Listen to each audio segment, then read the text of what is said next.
You know what separates the winners from the losers, kid? The score. Getting back up on that horse after you've been kicked in the teeth. Welcome to Maximum Human Performance. I'm your host, Brad Valencourt. Ever notice that whenever it comes to making decisions, high achievers always want to make the decision, right? Winners always want the ball when the game's on the line. Winners always want the ball. Now, whether you're a sports fan or not, you have to agree that, yes, when it comes to the game is on the line or when a decision has to be made, high achievers always want the ball. They always want to be the one to make that decision. That quote is from a movie from over 20 years ago, and I love this movie. It's got the actor that plays the best coach, Gene Hackman. Gotta love him. He's very direct. The movie also has Canadian actor Keanu Reeves. He is driven. He wants the ball. So whether you're a high achiever that is a child trying to get the best grades possible, trying to lead the best life possible, you are a young or you're a seasoned veteran entrepreneur, you know that when it comes to making decisions in life, it's going to be hugely important, not only for you, but for everybody involved.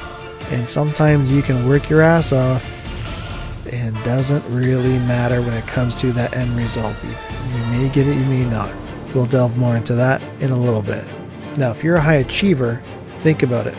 How much do you like decisions being made for you? Whether it's something small like when to eat, or when it's something important like your decision is going to affect everybody around you, including your family, your staff. Let's say it's a merger. Let's say it's a takeover. Let's say it's a huge account that you're trying to get. You want to make that decision. You just thrive on it. Yes, I want to be the one to say, yes, this is going to work, or no, it's not going to work.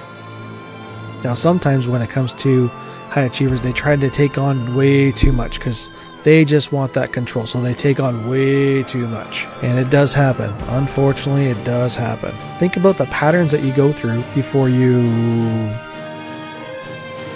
hesitate making a decision. Are those patterns good for you? Do they help you slow down so that you can see everything? Maybe. One thing that comes up a lot with my people is they have this worry that, oh, what if I make a mistake? What's going to happen? Oh my gosh, I know I got to do this and I'm just going to plow through, but whenever I try to plow through, other people get lost in the wake, which can happen, right? It happens. However, when you're making that decision and you're trying to do what's best for everyone involved, you got to look at, well, who is everyone? If everyone means absolutely everyone, then that can be in your favor. That can definitely go in the opposite direction because you've got too many people that you're trying to please. If you're just trying to please your own goals and you're the only one involved, great. But if you're trying to please your own goals and there are other players involved, then you've got to look out for, okay, am I trying to, let's say, crack this deal with another company or with somebody, and I know I'm going to just be able to bend them over the barrel and I'm going to get the best deal for me possible. Well, what good is that? That's just not going to help out in the future, because do you think they'll really want to do business with you in the future? They'll be gun shy next time, guaranteed. And why will they be gun shy? Well, nobody likes to be bent over a barrel, right? Think about the pattern that you're going through before you make that decision. You have this worry. What happens chemically? Chemically in the brain, chemically in other parts of the body. How does it affect you, keeping you from you being your best self? Well, with worry comes a lot of pancreas work, right? It puts out so much more insulin to cope with that worry, which also means that your liver also has to take care of that. And it's going to filter out all this stuff. And that means more work for the liver. And you might be wondering, well, what do I care? They're supposed to work. Well, that also robs you of you going after what your goal is with huge gusto. Because you got that hesitation going on, well, maybe not. So then your body responds with, okay, we'll put up these walls and we'll put these chemicals out to help you slow down and help you worry more and basically take you out of that fifth gear on the highway all the way down to second. And you're revving like crazy, but you're not going any faster. You're just slowing down. What good is that? What do you need to learn to do? Go with your gut instinct. Your gut instinct will tell you, yes, this is the right move. No, this is not the right move. Or maybe it's going to tell you, you know what, it's not the right move because blank. Maybe you need more information. Maybe it's timing. Same thing with, yes, go with this. This is the great time to do this, right? Because it's good timing, or because you got the right people involved. maybe all those things are going in your favor, and they're only going to be in your favor for a short amount of time. So you've got to go after it with gusto.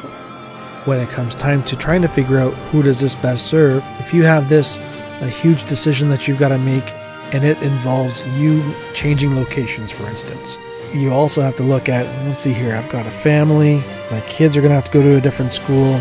Maybe it's a matter of, okay, well, my wife, she works, and can she move with it, or will she have to start over? In my own family, when we moved across the country, we had to look at it as, all right, well, my father, he had to start over. He had to look for a job, so he left first to go and look for that job. My mother, on the other hand, was able to transfer. So she was able to transfer all the way to the other side of the country. Great. That was done. With friends of mine, he was starting a new business, and he had to figure out, well, what are we going to do with my wife? She can maybe transfer to a different district, but she's going to have to start from the bottom as a sub and not be a full-time employee anymore. Well, you have to look at those and make sure that everybody is on board. Your family is on board, your staff. If you have to uproot your staff to have them come with you, or at least some of them, you have to make sure they're on board with it. All these things that you have to consider before you make that decision, so that you can make the smoothest decision and what's best for everyone that's actually involved. By doing that, your pancreas will thank you for it, and so will your liver. Sometimes when it comes to decision making, you're trying to figure out, well, it's not really about a right or wrong decision, because it's going to be about, okay, this is great for this, but this has some downsides. And then when you flip it over, it's the opposite. And instead of downsides, maybe it has just downgrades. It's not great, but it's good. And then you flip it over and say, okay, well, those good things, by doing this instead, those good things become great, and those great things become good. And you want to figure out, well, what is it that's really important?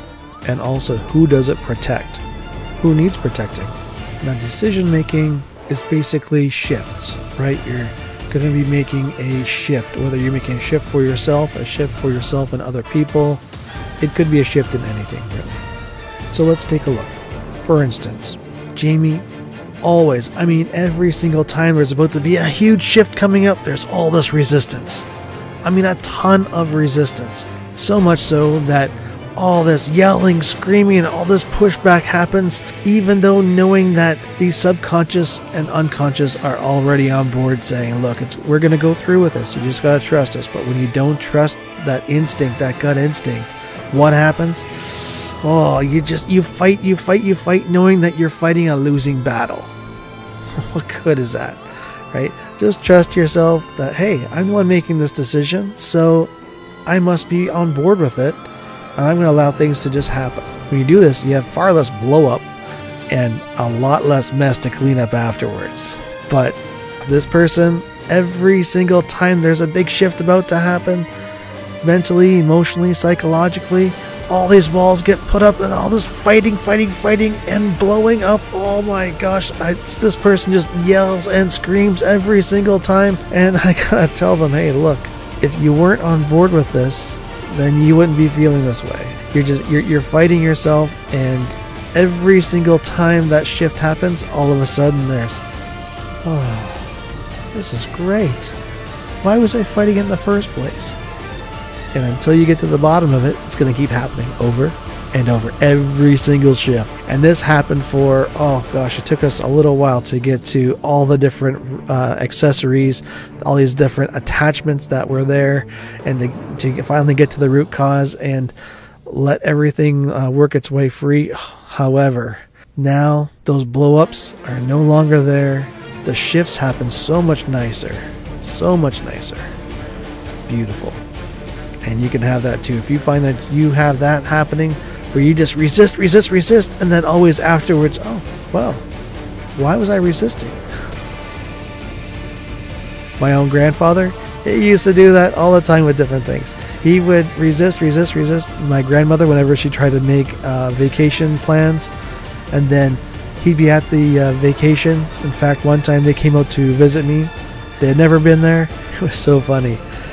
She had to basically beg him to come out for 2 weeks and visit. He was kicking and screaming, no, I don't want to go, no, I don't want to go, blah, blah, I'm not going to have a good time and everything. Well, we're there, they're visiting. I was so fortunate. A client of mine, with God bless her heart, she decided to help me get not only one of her vacation rentals, but one of the best ones, a penthouse on the water of a 22-story building. Beautiful. I mean, you've got the view of the lake, the mountains. It was phenomenal. He was there not 2 days and telling my grandmother, how come we're only staying 2 weeks? Why aren't we staying longer? That was Pepe for you, I tell you. He even got his favorite food, his favorite kind of junk food, French fries. Not just any French fries, but the best French fries of his life from a high-end French restaurant at the bottom of the building. French fries. Yeah, it's a long story. Just let me have them. And boy, his smile lasted the entire 2 weeks. It's awesome. Now keep in mind, when you're shifting, environment and people will also shift. They will either shift with you, or some things may change. Some may drop off. That's all right. You're shifting towards your ultimate goal, right? That higher vibrational self, and that will help. Now, if you're shifting and you're going down a well until you hit rock bottom, then you're also going to have the environments and people leaving because you're making these conscious efforts to shift. So just depending which direction you go, no matter what, when you make a decision, you're going to have certain things drop off and certain things pop up. Whatever it is, it's going to be to your advantage depending on what it is that you want. If you want to hit rock bottom, you're going to make decisions to help you get to rock bottom. Right? That's where we talked about success before. You may want success, but you may want failure to be your success. You want to be successful at failing. And if that's what the case may be, then you're going to help yourself get to rock bottom faster. If you want to make decisions to help yourself become successful in a higher vibrational level, get you to that ultimate goal that allows for greater happiness in your life and more fulfillment, that's another story. You'll make decisions based on helping you get higher and higher and higher of your vibrational levels. You'll be more congruent to what it is that you really want up here. When you're going down, you'll be congruent to that too, but that's going to lead to just pain, which is what your ultimate goal unfortunately would be, is pain. Because in life we want one of two things. We want to either go towards pleasure or go away from pain, which is that you're focusing on. If you're trying to go away from pain, then you'll end up at rock bottom because you're focusing in on the pain. If you want to go towards more pleasure, more fulfillment in your life, then you'll take those steps to go up, up, and up. Wonderful, right? Now, some people have a difficult time, whether you're a high achiever or not, on making a decision. You may have these blocks up where all of a sudden normally you're really great and you just can't make a decision. You're like, what do I do? What do I do? Well, of course, that's just part of your fight, flight, or freeze. So even if you decide to do that, to freeze, all you're doing is making that decision to hesitate and not do anything. So whether you decide to fight, flight, or freeze, it's a decision. And maybe that's the decision that you need at that point. Just know that your decisions are going to be based on those three things: fight, flight, or freeze. Now when you're making decisions, what's the speed like? Are you driving on the highway and all of a sudden there's some traffic issues going on and you've got to make a quick decision because something just ran right out in front of you? Well, yeah, you don't really have days to think about, right? You have milliseconds. Maybe you have another decision that you want to make and it's, all right, I'm going to buy a house, but I'm going to take a look at a few different homes, or I really like this house, but there's something that just tells me just to kind of wait and figure it out and give it a couple days, see if I still like it in 24 hours, 48 hours, stuff like that. Maybe that's what you want to do. Even when it comes to buying something as simple as, let's say, if you are into clothing, like I'm a huge fan of nice clothing. This jacket, even though I love it, it took me 2 weeks. 2 weeks to figure out, okay, yes, I like it enough, I'm going to buy it. It's not like it was on my mind the whole 2 weeks. However, it took me that long to make that decision where, you know what, yes, I'll spend the money and this is great. I'm so glad I did.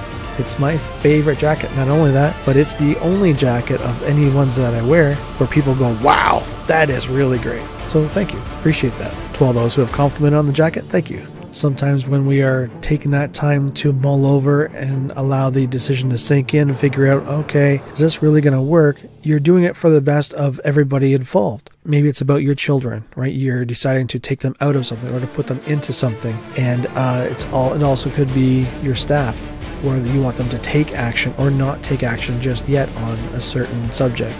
That's fine. You mull it over so that you can have that good solid feeling where, yes, this is exactly what we got to do. This is the decision I'm going to make and I feel great about it. If you think about it, we've been making decisions ever since we were born. And those types of decisions, right, those types of shifts that we make, they've been happening, and without even thinking about it, we just go on to the next thing, go on to the next thing. As we get older, sometimes certain failures, certain events that have happened, maybe it's what people have told us, they make us stop and think, oh, we hesitate a little bit, and it depends. But when you think about it, right, there's no thinking about it. When an infant is hungry, right, when a newborn is hungry, they let you know. They let you know right away. And then when they can go on to feeding themselves later on in life, they go ahead and do it. When it comes to more and more decisions being made and they're trying to figure things out as an adult, do I study now? Do I do this now? Maybe I've got a workload that has to get done, or maybe I have to do a meeting first, then I can eat. Then we have a lot more things that are on our plate to figure out, well, when do I do this? When's the best time to do this? All these other decisions. But we make these shifts along the way throughout our life. Now this one I love. This is great. When it comes to decision making, these shifts for yourself, let's say it's on a personal level. Let's say that you want to lose weight. But what a lot of people do is they reward themselves when they reach a certain step. Okay, if that's the level that you're at, then reward yourself. But how are you going to reward yourself? Are you going to reward yourself with, well, you know, when I lose 5 pounds, then I'm going to have a piece of cake? What good is that? You look at, let's say, a drug addict and they are off of the drug for, let's say, 30 days. Do you think they're going to celebrate by doing that drug or doing another drug? No, of course not. So do the same thing here. It doesn't matter what your goal is, what you're trying to shed or what you're trying to gain. Your reward has to be something of equal value or more, and allow yourself that same kind of satisfaction. So instead of rewarding yourself with any kind of food, instead reward yourself with if you're an avid reader, you know, maybe it's a book. If that's not enough, then okay, maybe it's a certain treatment at the spa. Hey, it's something personal and something that you may really like. Excellent. You know, reward yourself in that way, which has absolutely nothing to do with what your goal is. Now, if you're addicted to spas and spa treatments, then I would go a different way, of course. So if you feel that rewarding yourself is going to help you along, make sure you do something that's going to be stacking another win for yourself, right? Because, hey, you do a spa treatment because you've accomplished a certain goal or a certain step towards your goal, then maybe what you're doing with that spa treatment is going to help you feel great and allow you to get to that goal a little bit faster. Maybe it's something to help you feel better about what's going on inside you, because now you've gotten rid of some of the aches and pains. Right? Maybe it's an acupuncture treatment. Maybe it is a massage therapy treatment. Then all of a sudden, you know what? My neck that's been bothering me doesn't bother me anymore, and I can go ahead and, you know, the goal is to lose weight, and you've been lifting weights, and you know, I can definitely go and do this exercise better, or I can do this entire workout with less pain or no pain because I got rid of those root causes. Okay? Excellent idea. When it comes to making decisions, is it a decision that is going to help you with your priorities, or does it help you with a coping mechanism? If it's going to help you with a coping mechanism, then it's going to be short-lived at best. But if it's going to help you get yourself to that higher goal, then awesome. Otherwise, it's going to be short-lived and you're just going to have to do it all over again because it didn't actually get you to where you really need to be. So figure it out. Is this a priority? And if it is a priority, then great. Then I can make this decision. But if making this decision is just going to help me with prolonging something like avoiding pain, then what good is that? And you hear this a lot. Yeah, the buzzword is to cope with stress. Is that really what you're looking for? Is it cope with stress? Or is it to get to the bottom, solve it, so that you can stop thinking about it? Because if you have to cope with something, you always have to have that soother or that little blankie with you, because that's your coping mechanism. Don't need these coping mechanisms. Once you get to the root cause and get rid of all the attachments, it's just gone. It's so awesome. It's so lightening. That's exactly what you want. You want to feel a lot lighter as you're going through life as fast as you can, as hard as you can. And here's a story to prove my point. Lizzie is a real estate agent in a very prominent market. However, the stress was getting to her. Her decision-making skills were getting worse. And instead of going after her ultimate goal of trying to make more money, have a bank account, her bank account was dwindling because she was making these awful decisions based on the coping mechanism. So she started to overeat.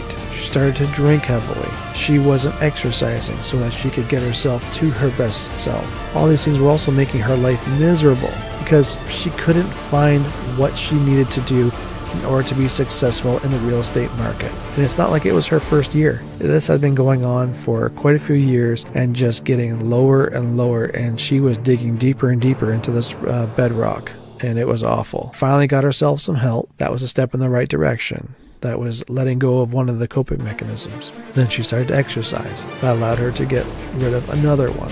And then when we started working together, we started to figure out, oh, well, all these things are based on these other people, events, such and such. And she got herself to let go. And when she let go, she started making way better decisions. She started attracting better people. And when she started to attract better clients, well, that just helped her out tremendously. And during an entire pandemic where it was really difficult in her area to make any kind of money, she was tops of her entire company. She did all that in under 2 years. She went from being at the bottom to right at the top. And she was so happy. She had all this money in the bank. She's like, yes, yes, yes, I'm doing this. And I can keep this. This is great. I can maintain this kind of level. All because she did what she needed to do to get that fulfillment, to be congruent with who she really saw herself but was too afraid. But once she let go of those fears and all those belief systems, the patterns would go away, and she started to develop healthier patterns, and it was so much better for her. And she could feel it, she could see it, and today, wow, she is such a happier person inside of it. Now, every high achiever knows that just because you're making a decision and you know it's what's best for everyone, and you're going, and maybe you're in a competition with a different company, or you're in a competition with, somebody, and you don't always win, even though you've done all the right things to get there. You still come in second, third, fourth. Bottom line is that you made the decisions that you needed to make at that particular time. Yes, timing is of utmost importance. We all know that. But just because we've made those right decisions doesn't guarantee us anything, but it certainly provides us a far better base when it comes to doing that same thing in the future, where yes, we're going to continue to make the right decisions at the right times, and then who knows, next time will be your time. Ask any leader, entrepreneur, coach, quarterback, they'll tell you, yes, they want to be the ones to make the decision. Winners always want the ball when the game's on the line. It's just what high achievers want to do. They want to be in the driver's seat. They hate being in the passenger seat, and that's all right. Following these guidelines will help you get there, and help you get there with the best of intentions. Not only that, but to be congruent with what you're really trying to accomplish, so you have more fulfillment in your life. Thank you so much for joining. I really appreciate you, and I look forward to sharing more great stuff with you next time.